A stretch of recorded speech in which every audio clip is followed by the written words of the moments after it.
So you want to always have good audio. I spent $200 on this mic right here, thinking it would be the best deal, future proof, everything, but it's not actually the one that you're listening to. There is a one that is one third of the price that sounds way better.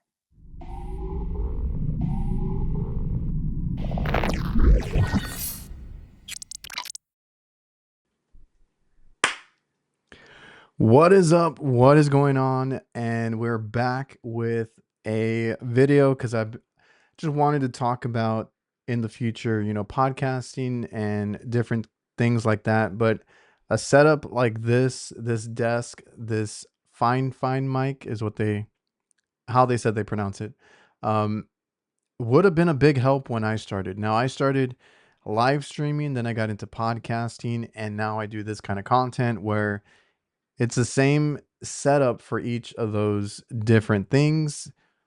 And like I said, if you can do one, you can do the other with these mics, camera, all that kind of stuff. I've done different videos on how I set up my camera, my webcams, and all that kind of stuff. So if you guys are interested, go check those out. Today we're just talking about the microphone here. Now, when you start, you use whatever you got. I started with an iPhone, streaming that way, using AirPods as my mic. Obviously, you sound like you're on a muffled call when you do that. And when you do this kind of content, when you do podcasting, when you do live streaming, anything like that, audio is super important. And I get it. When you start, you don't want to go spend a few $100 on a good mic. The arm, the stand, whatever you use to mount it. So I'm just gonna share with you, like I do everything else on this channel, what I've tried and what I bought. And today we're specifically using this Fifine one that was sent out, and it actually is my favorite. I've been using it on all my podcasting and live streaming for the past couple of months. And I had the Rode mic, pod mic here. This is the PodMic USB. So this one I had recommended to other people because you do have the XLR and the USB-C connectors, different ways to connect it. Not too many other options. You do have a volume for your headphones if you guys monitor your audio or listen to any other people like that you're streaming with through there. You can hook up your headphones. So this one, it was cool. It had the pop filter. It had the sleek look and everything. Right now, I'll show you what the Fifine looks like. It sounded fine, and I never knew if to use the XLR or the USB connection. With Rode, you do get a software that they have if you want to tweak it. I forgot the name of it right now, but it's like their Rode Connect system. That's the only thing. If you guys want to tweak the sound, bass, clarity, and you want a certain sound, this mic that I'm using right now, the way you hear it is the way it comes. I think it's very clear and has enough bass. And obviously, you just would adjust. There's a gain adjustment on it. I also run it through, funny enough, a Fifine mixer. Now, before they reached out to send this over, I had already bought this mixer way back when I started podcasting as a way to use different kinds of mics. So that has the XLR connection that we are using. So this whole video, you've been listening to the Fifine K688 dynamic mic, and it's through the XLR connection, raw audio. This is the way it sounds. We'll get into what they do. There's a little bit of processing that they do on their own, but there is no software. So this is like a $72.99 at its base price versus a Rode mic, which is $199. So you be the judge. I will switch over to the Rode mic in a minute too, as I'm showing you this, so I can show it to you on camera. But so far, if you think it sounds pretty good, this is just the raw audio. The only one I might have tweaked was the intro because I had it about a foot away, just to make sure that I had the gain up and everything so you could hear me without noticing it right away. But other than that, I have it through the mixer. I have the mixer set to a gain that I like. And that's about it. I mean, everything else is just straight from the mic. All right, they sent it over in a big box. I don't have that big box anymore, but it is a fine microphone right there. And what you're listening to now, just so you know, is the Rode mic connected through the XLR cable. So you have this shock absorbing mount right here. And if you take that off, that's what it looks like underneath. So it is a black body with a gray pop filter, just so you know. And if we take a look at the back here, you have the XLR connection, the USB-C connection, a headphone jack in the middle, and your knobs right here at the top is your headphone jack volume, and this is your gain for the microphone. But I'm using a mixer, so I just kind of keep it towards the middle and adjust it on the mixer itself. And that is my podcast. I just went ahead and put some stickers on there just for visuals when it's on screen. But yeah. So I recommended the Rode mic because it took both connections. I had very good luck with it up until a software update. I don't know if anybody else has used it, had any issues, but I have had a lot of issues.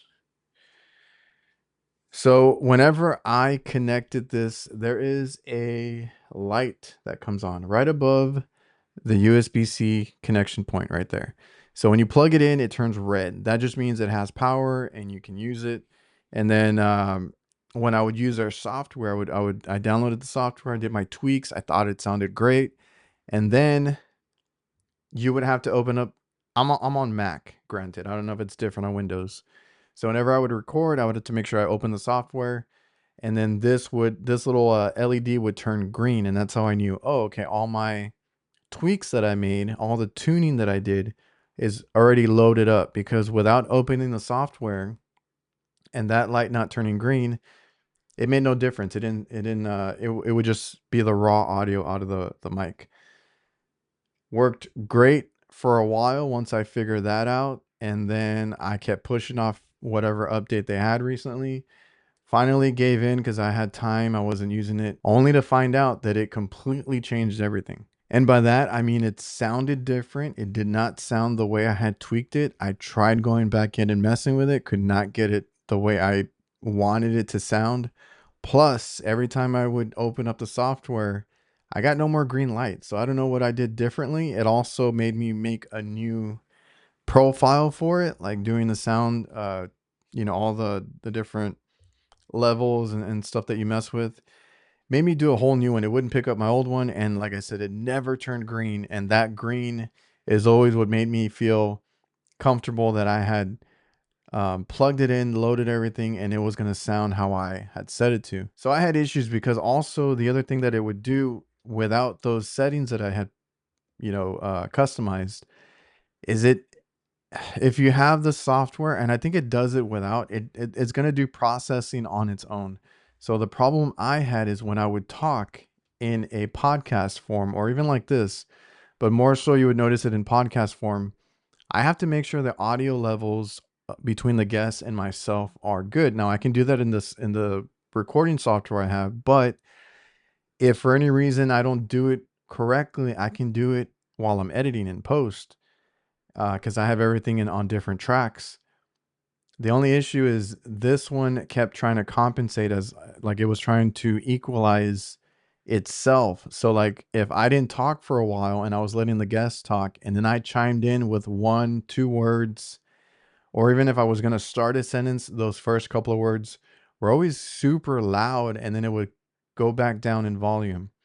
So I just had a few issues trying to use the software to have my customized like EQ on it, and I could not get it to work. The raw audio on the USB didn't sound good. It picked up too much noise around me, and that is one thing. I needed the software on the road because I'm there's dogs that run by. I have kids.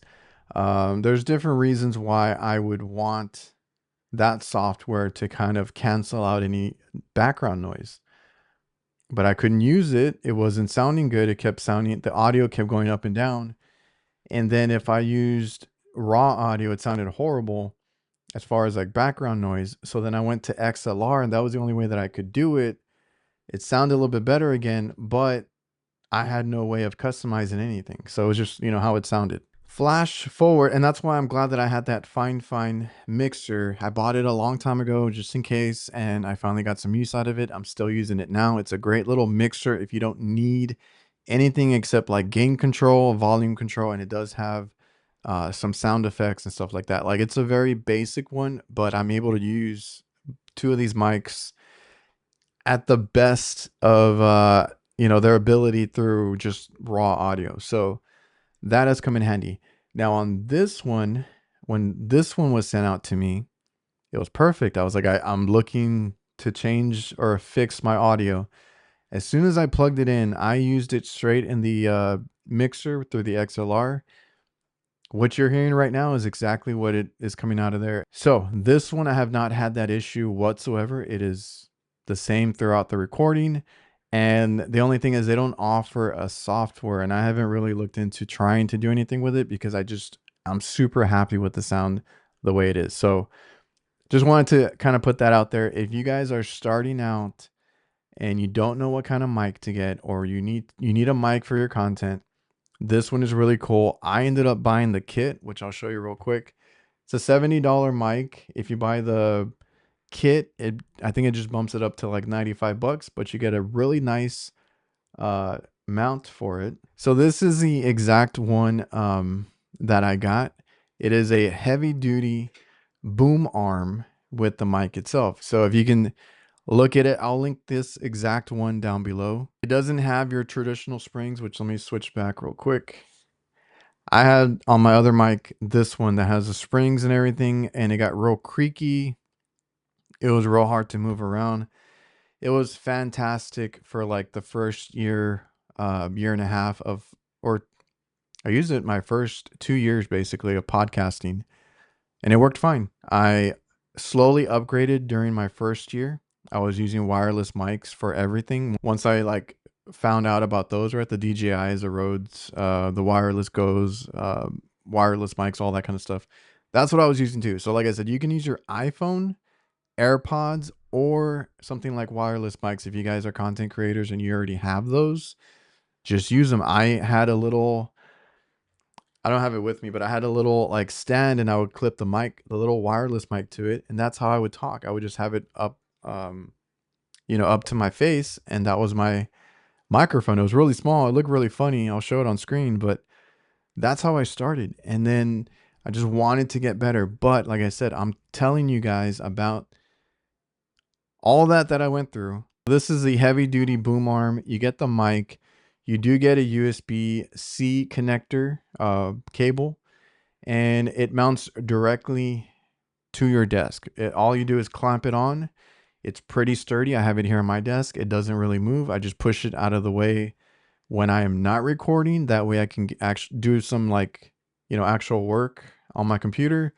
And then when I'm going to record, live stream, or any of that, just swing it back out and it's ready to do some content. I'll show their listings, but this is essentially the one that I bought. I'll leave it linked down below. Like I said, you can get it in all white if that's a better look for you. You just match it to whatever your aesthetic is. I have everything in black, so this is the look that we're going for.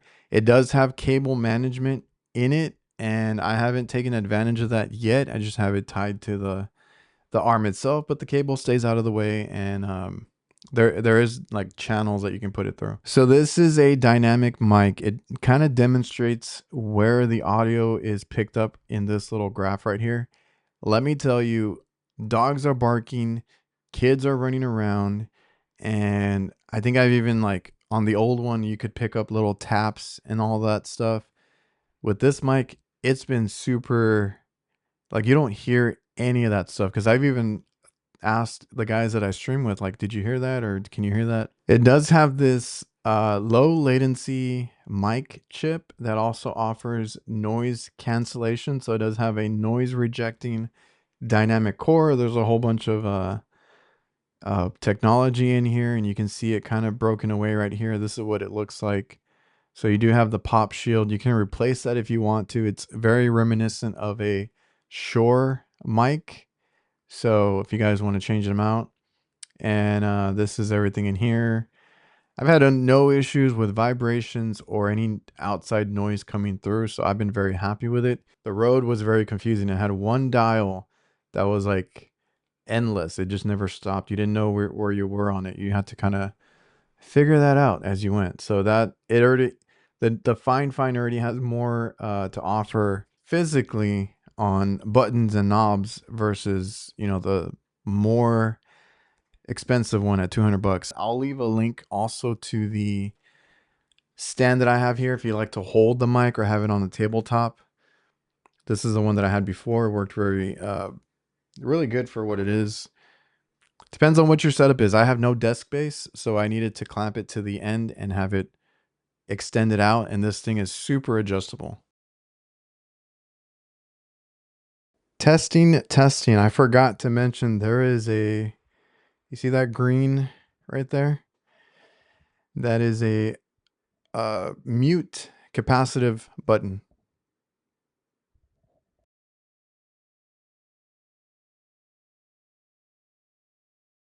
If I were to turn that back on, now you can hear me. I think I tapped that because I was like, I'm not getting anything on my audio level right there. But yeah, this is the Fifine microphone, a third of the price. Like I said, $72 versus $199 on the Rode. Forgot to mention, this is now with the USB-C connection. So this, in the beginning of the video, we had XLR on the Fifine. I switched over to XLR on the Rode when I showed the overhead shot. And now we are going to finish up the video on the USB-C on the Fifine. I can take this with me. It's very easy. I took it off the mount. It's very easy. I'll link one of these stands if you guys want to take it with you on the go, or you like to kind of hold it like this. There's that style as well. But if you need to take it with you, I mean, you can. You guys record on the road, in the hotels, whatever. That works too. But I'm just saying, if you need to mount it somewhere, put it on a desk arm and kind of have it for your desk. Put it on a desk arm and have it for your setup there, and you know, record really, to me, high quality audio. So I hope you guys enjoyed the video. We are kind of gonna end the video like this. If you guys have any questions or any of that, let me know. I need to do some videos that have been requested. I've just been, you know, kind of busy with my actual day job. But if you guys could like, subscribe, like I said, leave comments on any questions that you have, help the channel out, and that way you know, get a little motivated to do some more of these. But I'm trying to keep it simple. It's just me chatting about what works for me, and it's turned into a second job at this point. So always grateful for a platform to kind of share and engage with the audience and the viewers and all that. So like I said, hopefully this helped. Remember to like, comment, subscribe, all that good stuff. See you guys.